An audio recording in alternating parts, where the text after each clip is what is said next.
Good evening, everybody, and welcome to this side event in the Nordic Pavilion at Glasgow COP.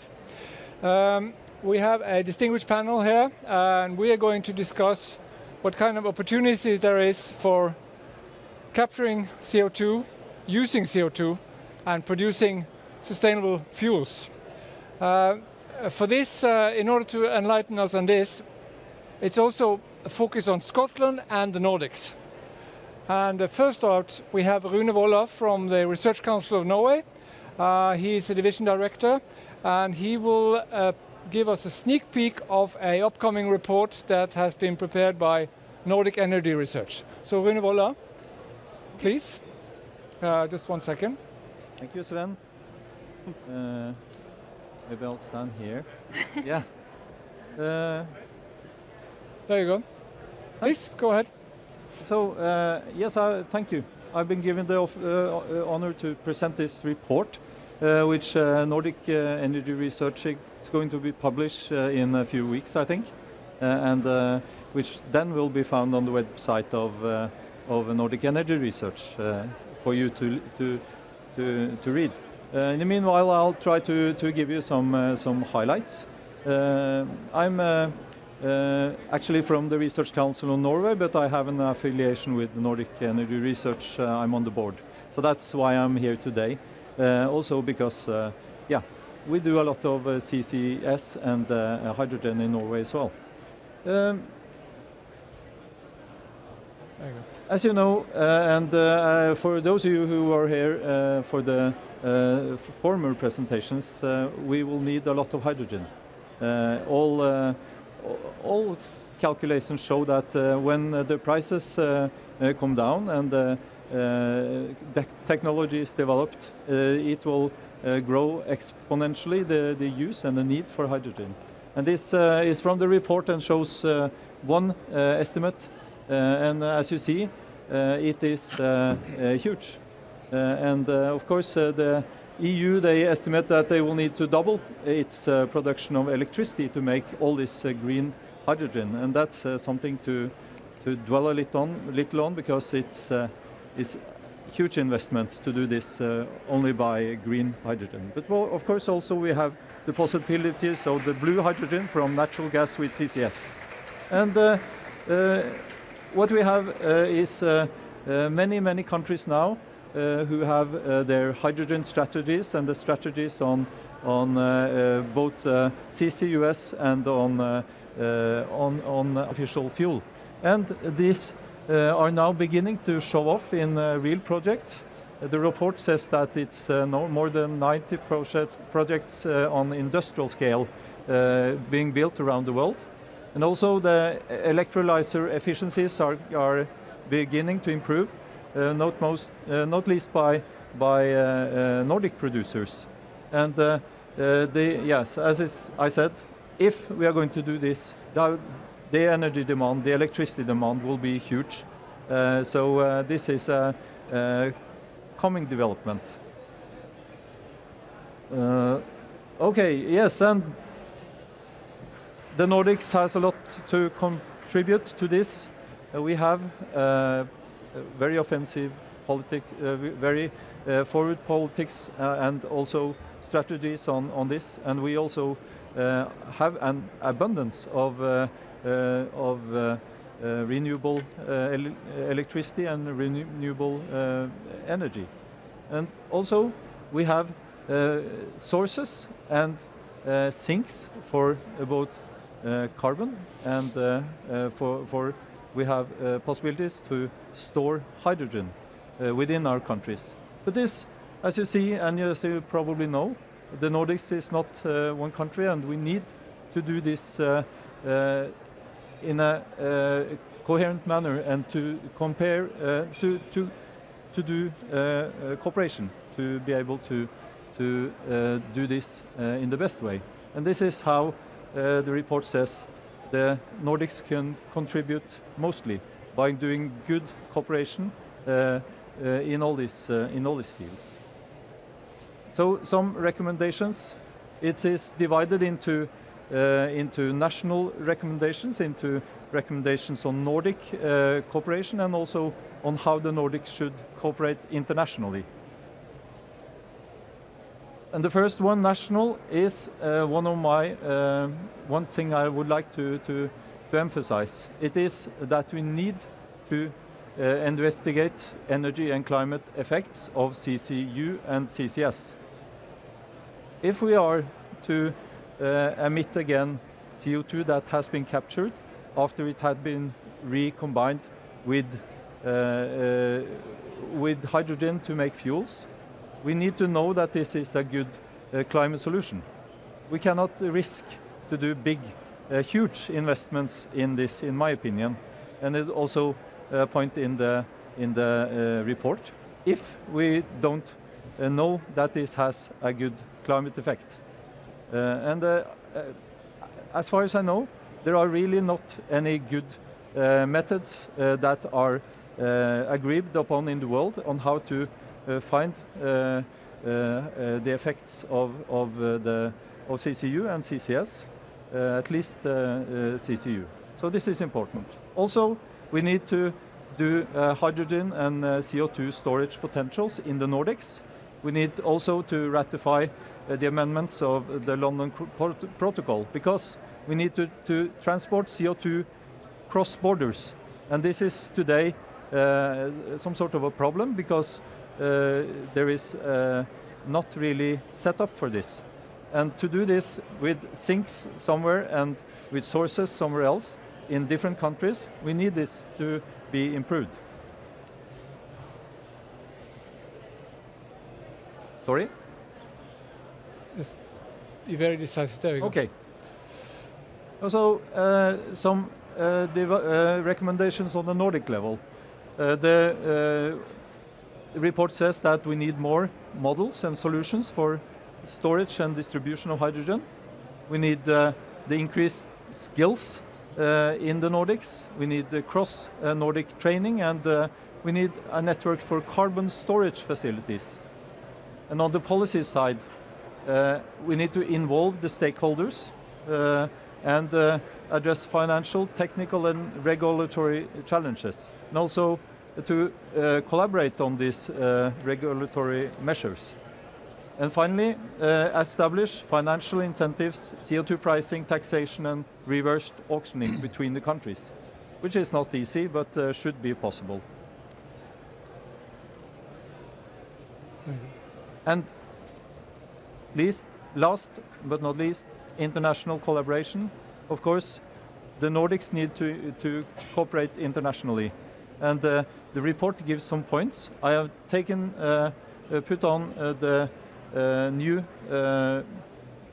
partnership of Europe, which is the one that is going to be on energy, and shows that a clean energy transition partnership will be a possibility both for the European countries, but also for the other countries around the world who will want to join this. Okay. And finally, I just like to say that this focus on the Nordics may be a bit odd on this global conference, but by doing this in the Nordics, we could contribute more than with only each country one by themselves. And I think that Europe and the world should have great expectations on how the Nordics could contribute in this to this challenge. Okay, thanks.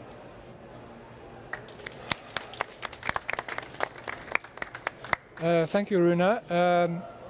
I forgot to tell that Rune has a long history of working on CCS, so I think he has a lot of contribute, and we started discussion afterwards in the Research Council and in various other capacities. With these words, I'd like to invite SSE, the energy utility in Scotland that has huge wind power development, but also the biggest gas-powered power plant in northern England, Peterhead, which I, by the way, know quite a lot about because I've been working on CCS for a number of years and seen to be honest, a few false starts, so to say. So I'm very excited to see that you finally are getting there where you do CCS at Peterhead. So, well, thank you. So I'm Martin Pibworth. I'm the Energy and Commercial Director at SSE, and I also have been working for many years on Peterhead, trying to get carbon capture away, so I'm fully on board with that. I'm delighted to be presenting with Verena today jointly, because SSE and Equinor have worked very closely together on a number of things. So about SSE, we're one of the largest energy companies in the UK and Ireland. We have about 10,000 employees, and we're right across the energy space, renewable and thermal generation, but also the networks businesses and supply as well. And we're headquartered in Perth, in Scotland, which is normally an hour to the east of here, but the last week or so has been about 2 hours to the east of here, which is perhaps not surprising given the disruption. But due to our proximity and our locality, we're obviously proud that COP is in Glasgow, and we're proud to be a principal partner of COP26 as well. We're the leading generator of renewable electricity across these islands. We're leading the construction of more offshore wind in the world right now than anybody else, which is perhaps a little known fact about us. And we are fully committed to achieving net zero emissions by 2050 at the latest. And to this end, we have set science-based targets to make sure that we can achieve this and achieve a 1.5 degree pathway. This includes plans to treble our renewable energy portfolio, as well as delivering other vital low-carbon infrastructure. And I use the word vital very deliberately because the flexibility is key, and I include carbon capture in that, alongside big energy networks investments as well. And we're looking to export some of our expertise. I was very interested in your comments about how we're working as a world to achieve this, because we're looking to export some of our expertise globally as well, and are starting to have interest in other countries as well. Right now. Okay, just a few words on Equinor. We're actually going to be 50 next year. Started out as the national oil and gas company of Norway, but have since then branched out significantly geographically, and like to consider ourselves superior of the BP and the Shells of this world. We're the second largest supplier of gas to Europe and a large exporter of crude and refined products, given the size of, I guess, our local domestic demand. We aim to be a leader in this ongoing energy transition, and we're stepping up significantly our renewable business together with SSE as well, and also our hydrogen and CCS business. In the next 5 years, we aim to spend something like $23 billion in those spaces, and come 2030, we envision that 50% of our investments will go towards renewables and low carbon solutions. And for us to actually succeed in that transition, the North Sea Basin is absolutely essential. So that's our main topic today, I guess. So we have, at SSE, a long-standing partnership with Equinor in the UK, which goes back to gas storage investments probably 14, 15 years ago, a long time ago, to offshore wind now. And it includes our joint venture to build the world's largest offshore wind farm at Dogger Bank, which will have 3.6 gigawatts of capacity, will produce roughly 18 terawatt hours per year, which is enough to power several million homes, 6 million homes each year within the UK. And earlier this year, we extended that relationship to work together on a range of first-of-a-kind carbon capture and hydrogen projects in the UK at Peterhead in Scotland, which we just referenced at the start, and also in the Humber region in England. Yeah, we believe, as also Rune said, that the North Sea Basin is uniquely positioned to decarbonize not only the UK, Scotland and Norway, but the whole northwestern Europe. It has the best offshore wind conditions. It's got lots of gas resources that can be transferred into hydrogen. It has abundant storage for CO2 that can be captured from both industrial sources and power sources. Also, it's important that the abatement needs tend to be concentrated. They're close to the shore, so we can easily access it, and they can basically transport the CO2 into a developing CO2 infrastructure network in the North Sea region. I think the strong relationships across the region, whether it's on country level or company level, is also very helpful, and I'm particularly excited about the projects we have together. I think they serve both the short-term need and the long-term need.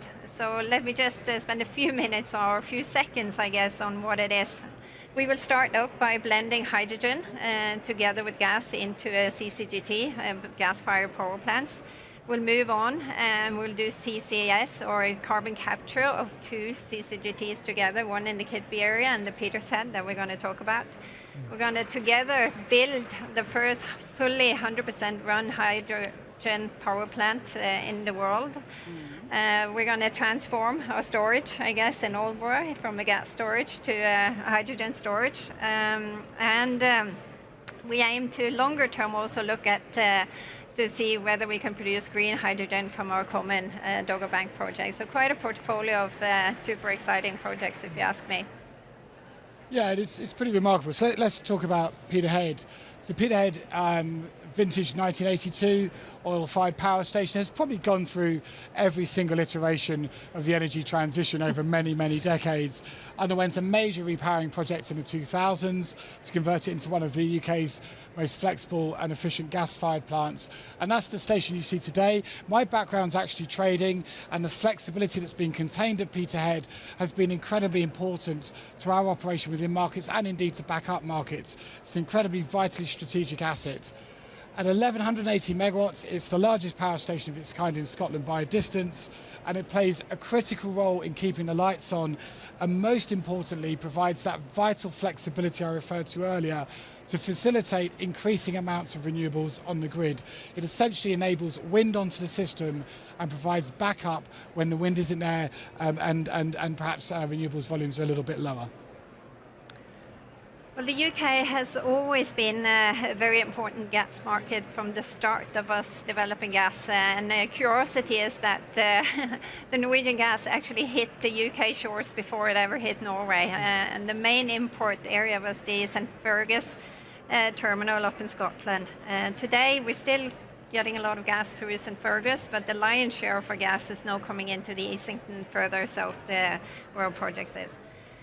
Throughout the year, Norway typically supplies 30% of the gas coming into the UK, but in the wintertime, it's actually 40%. And as you know, we keep talking about this excellent partnership, and it actually started out on long-term gas agreement and the gas storage. Yeah, and given its importance to the electricity system, SSE has been exploring ways to decarbonise our power generation, as you referred to, particularly Peterhead, for a number of years. Back in 2015, the station was the preferred bidder in the UK government CCS competition, which I think is what you were referring to. Ultimately, that competition was cancelled, but not before time. We believe finally that we're coming close to the moment for CCS to become a reality at Peterhead, and that industrial history to continue as it transitions through the energy market revolution and continues to contribute to the UK.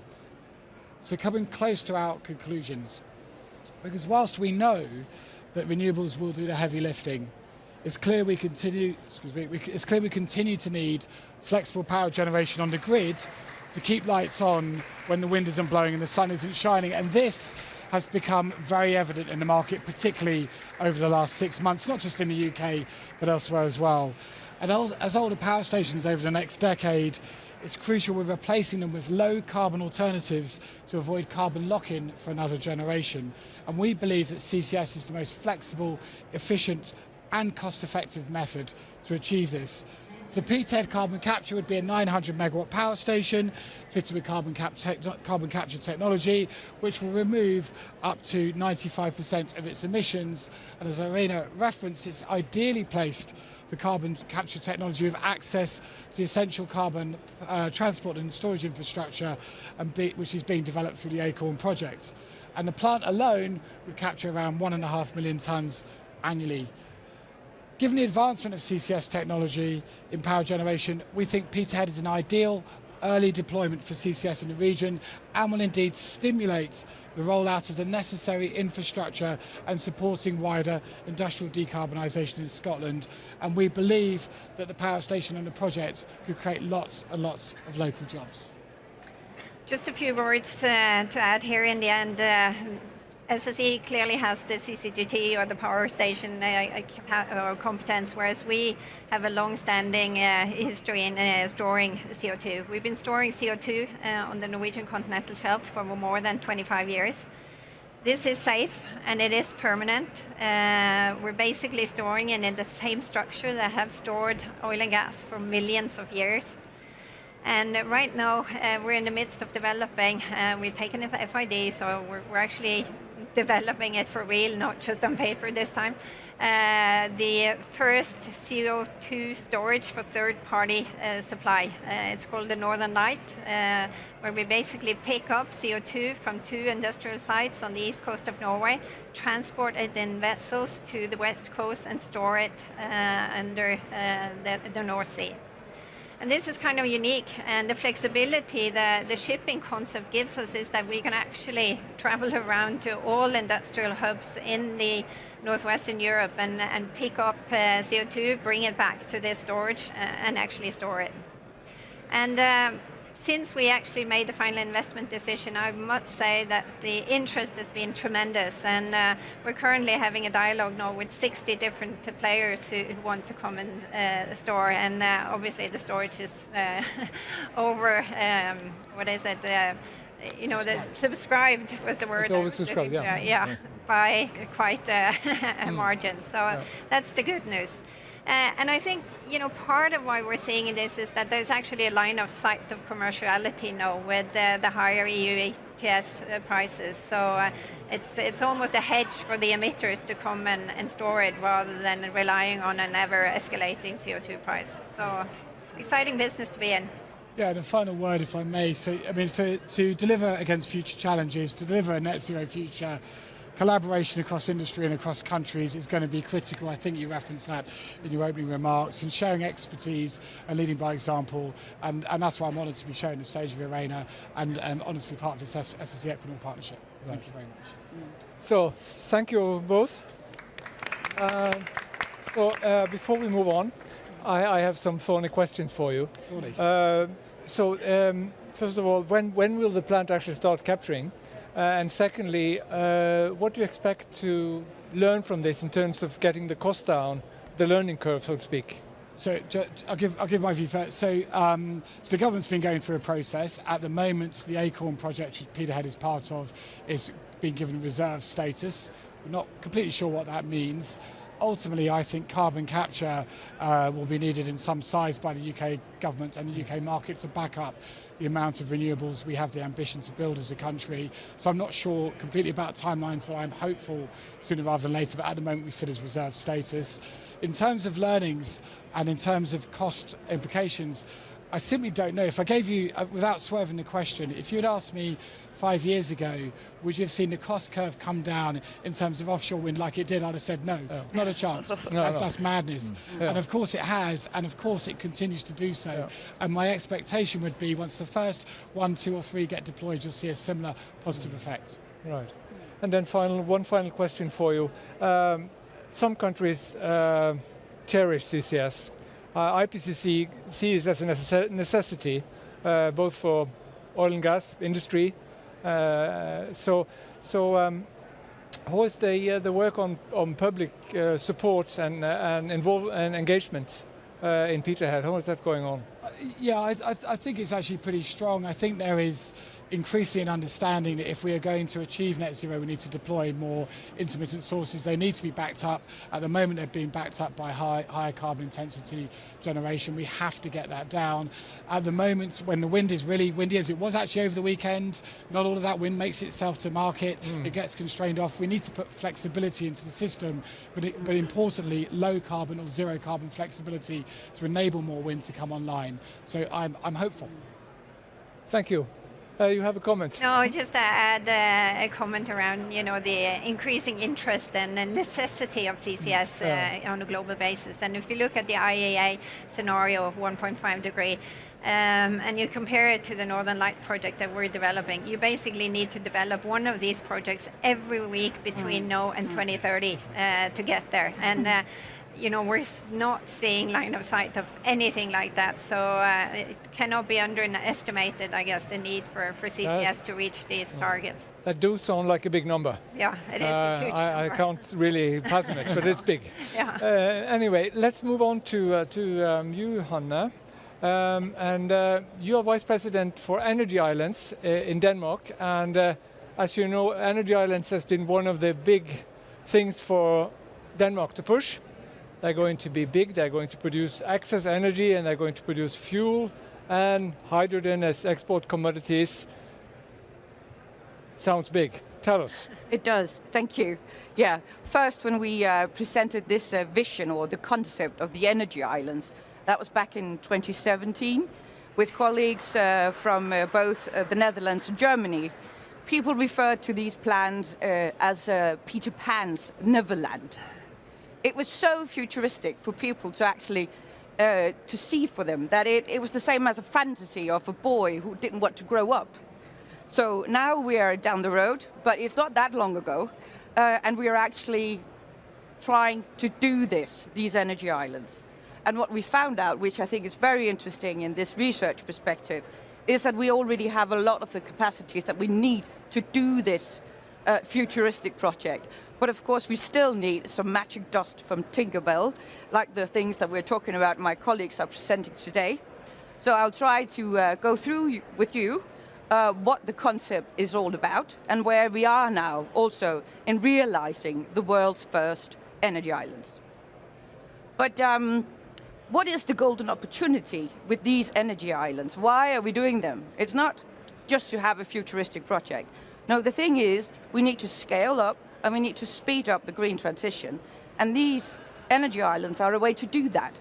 As we've already heard today, we need really to scale up. We need to do these things way bigger and way faster than we are now. Each year we need to put up 68 gigawatts more of wind. That is 11 times as much as in the year we were best in 2019.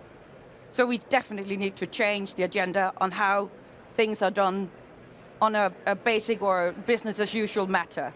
So we're in it now, on the boat, we're out there and we're trying to do it, but we still also need to develop things as we run along, because it's a very ambitious plan that the Danish politicians have put up.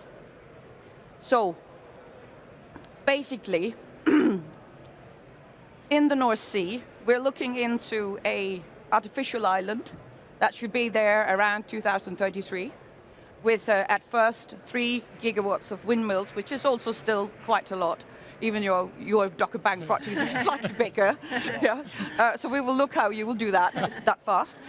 But the thing is that we are anticipating to scale up afterwards to 10 gigawatts, and then also have more interconnectors, meaning cables to other countries to be able to export and import the power. In the Baltic Sea, we will use an existing island. Maybe some of you have been there, otherwise I can really recommend it. It's a beautiful island called Bornholm, made out of rocks. We have people living there, so it's a bit different than the one in the North Sea, which will be artificial.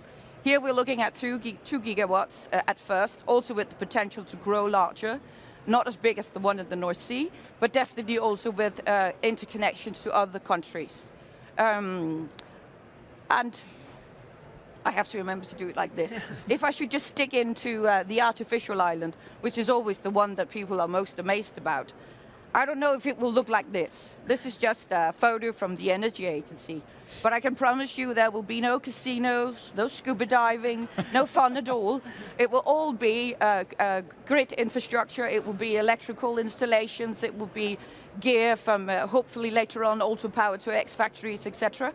But it is meant to be a real island out there in a caisson structure, so that it's possible, like Lego bricks that we also like in Denmark, sort of to scale out when you know what the need will be. Because there will be an innovation zone on the island to see whether we need HVDC stations as a TSO like me wants, or whether we will need other zones like, for instance, for a power to X factory.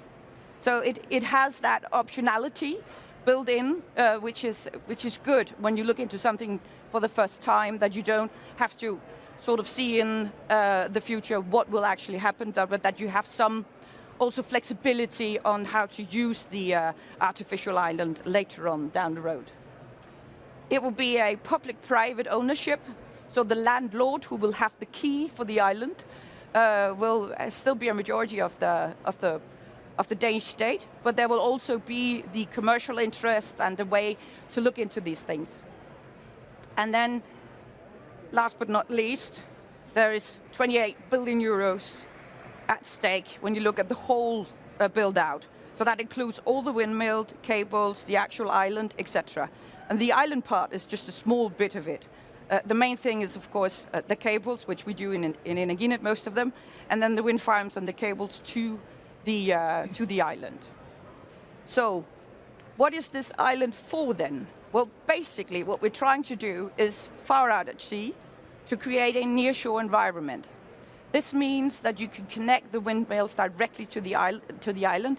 The windmills will not be on the island, but around the island. But they only need a short cable to get in there.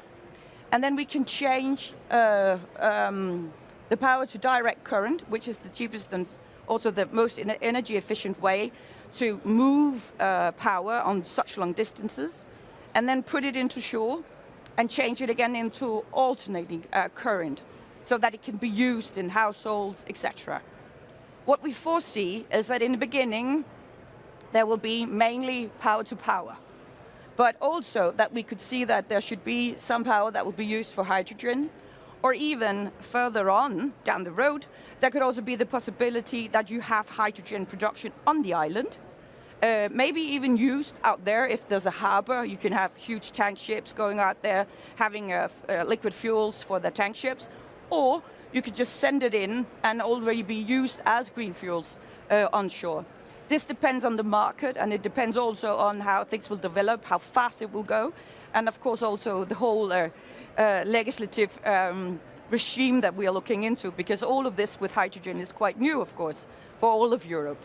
So it's very interesting, and also very interesting to plan something that big and that costly with all these insurances. So we need to do a lot of views on both risks, but also on the possibilities.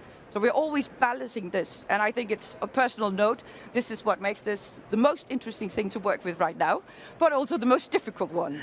So please bear over with us if we don't have all the answers yet. I think it's important to keep as many doors open as possible, but still move on with the project. So that's what we're trying to do, together with both the Energy Agency, the market, and of course also our Ministry of Climate. So, as you can hear, this is more than just power. When we look at these amounts of power out at the Energy Islands, it's not only for direct electrification. It's obvious that we should do this because it's the cheapest in the long run to do all of these easy things. It's actually doable now. We just start doing it. We have electrical vehicles. We can use it in the heating and in some of the industrial processes already. But then later down the road, or actually already now, we need something with a bit more power in it, heavier, so that we can use it in also in the heavy transport, the ships, and of course also when we're off to fly to here for Glasgow, like today, that it should be greener next time we go to the COP. So that is why this whole Energy Island project is not only about the power, but also about looking at the whole green transition and to scale that up, to speed that up. One of the things that we are also doing right now is that we are negotiating with possible countries who wants to play with us. I'm being told to be faster now, sorry. But we want to make interconnections with other countries, of course, to be able to import and export the power. And, well, luckily there are a lot there who wants to play with us and join. And hopefully we will be able to do some more agreements with them later down the road, but we're already in talks with all of these countries.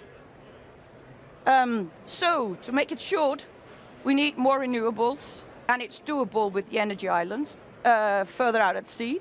We need to have a more efficient use of the infrastructure, the grid, because this will put the prices down on the energy.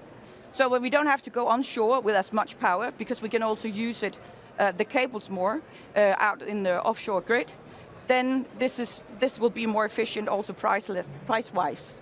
And then last but not least, the more connected we are across borders, the higher security of supply we have, because there are different patterns of both production and also consumption in countries around us. So this is a thing that is not only useful in Denmark, but definitely also useful when you look at the rest of Europe. So what I foresee is not that we will only have energy islands in the Danish part of the North Sea, or in the Baltic Sea, but definitely also in other parts, so that we can combine the hubs together and again, really make use of the grid out there. So, that was me. Thank you. Thank you, Hanne. So one quick question for you. So hydrogen electricity.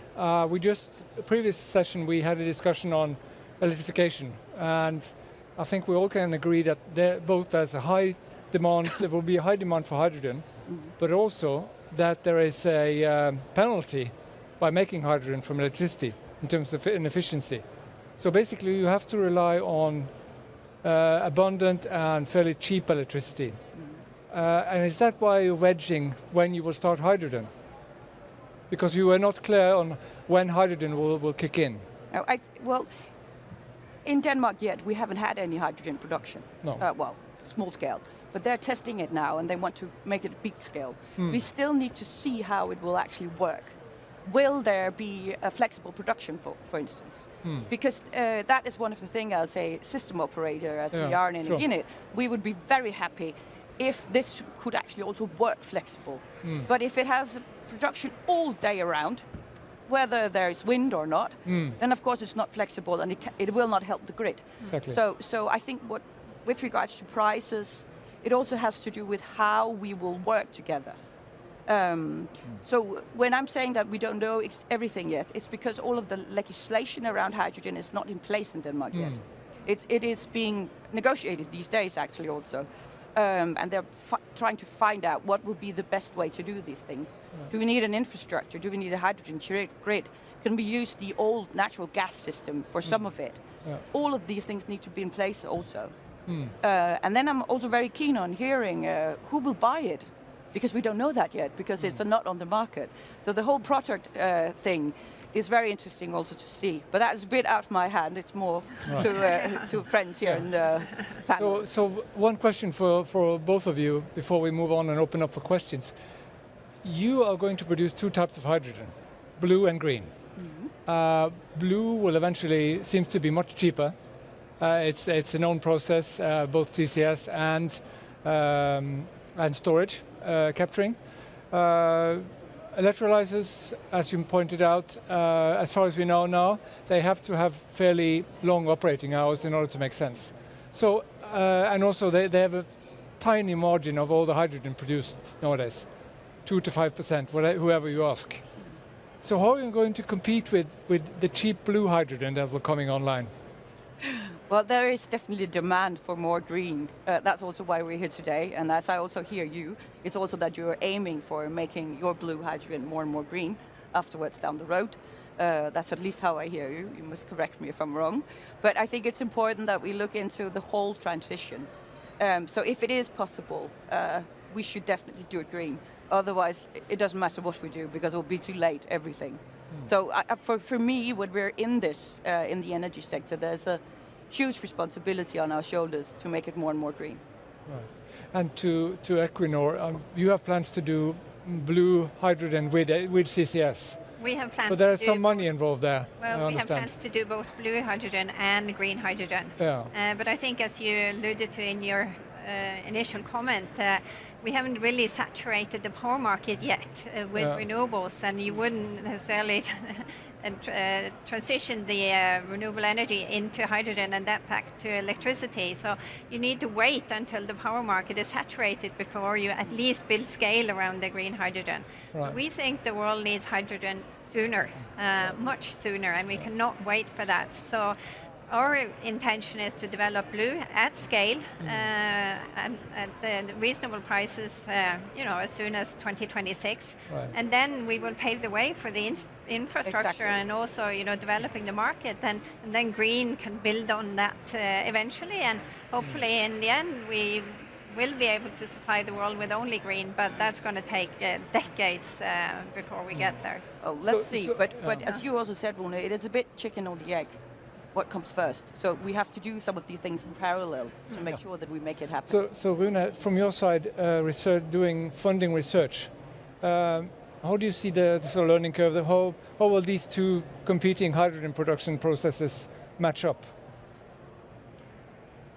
Yes, I really don't think that it is either or, as said here. I think it's both, and as long as we can have CO2 storage and still have resources to do so, I think that blue hydrogen will probably develop faster than the development of and also the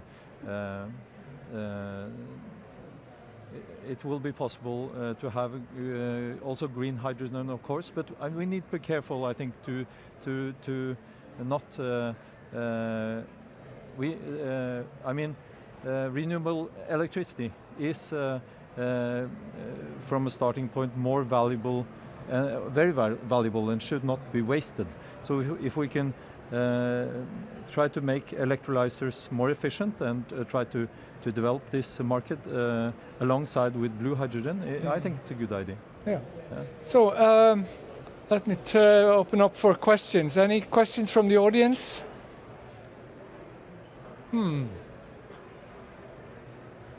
I don't see any. May I just add? Yeah, sure. Go ahead. So pathways are really important.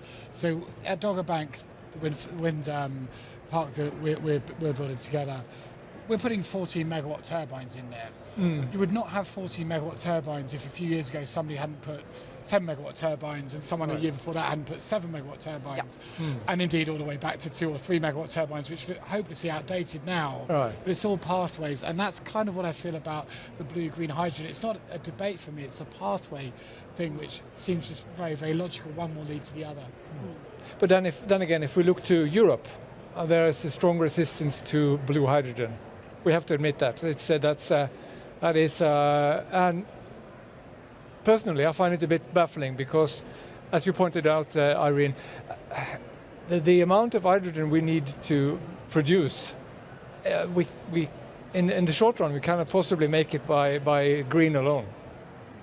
No, just if you want to replace the grey hydrogen that is being produced in the world today, you need something like 1,000 Dogger Bank projects to replace the grey hydrogen. And then you haven't even started using hydrogen as an energy carrier, you're just using it as a feedstock. So it goes to show, the scale that we need is massive. So I don't think we can make the perfect the enemy of the good in a way, or whatever you say in English. But it's And I was really struck by your presentation. But I suspect, a lot of the innovation from that's come from innovation that's happened over previous years in almost different tenor. And that's astonishing. I would not have expected a few years ago to have sat listening to that vision. I think it's incredible.